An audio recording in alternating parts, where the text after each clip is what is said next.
አሰላሙ አለይኩም ወራህመቱላሂ ወበረካቱ ውድ የዩቲዩብ ቤተሰቦቻችን እንደምንሰነበታችሁ።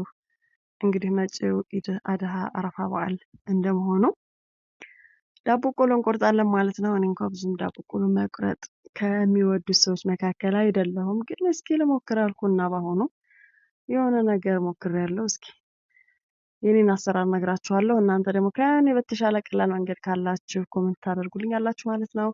እኔ ሊጤን እንግዲህ መጀመሪያ ስኳር አሟሟሁና በውሃ ከዛ ዱቄቴን ጨምሬ በመጥበሻ ደግሞ ዘይትና ገበታ ቅቤ ነበረኝ። ያው ስለነበረኝ ነው ያደረኩት። እሱን አንድ ላይ አጋልኩና ዱቄቴ ላይ ያደረኩት። ቸስ ሲል አሪፍ ነው የሆነ ዳቦ ቆሎ ከሽከሽ የሚልና ግርት ያለ ይሆናል ማለት ነው።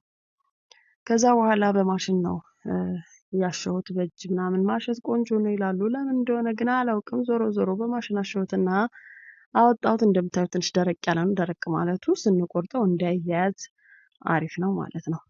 ከዛም በኋላ ዳመጥኩትና በዚህ መልኩ በቢላዋ ስንጥቅ ስንጥቅ አደረኩት።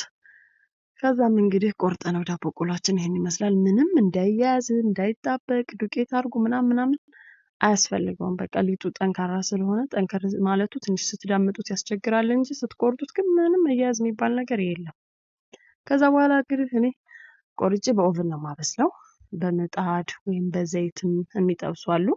በዘይት ብቻውን ሲሆን ትንሽ እንጃ ብላው ደስ ቢልም ግን አሰልች ነው የሚሆነው። ግን ግማሹን በምጣድ ቆልታችሁ ግማሹን ደግሞ በዘይት ጠብሳችሁ ስታቀላቅሉት እሱ ባይሆን ደህና ጣዕም ይኖረዋል። እኔ ግን በኦቨን ነው በዚህ መልኩ ነው ያበሰልኩት። እንዳልኳችሁ ስራም ያቀላል። ግን በኦቨን ስታበስሉ ደግሞ በየመሃሉ እየከፈታችሁ ማማሰል አለባችሁ።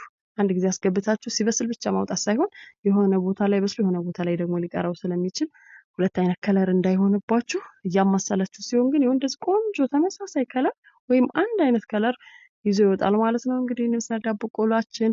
በቀጣይ ደግሞ የኢድ ሌሎች የምግብ ዝግጅት እንመጣለን። እስከዛ ሰላም አለይኩም።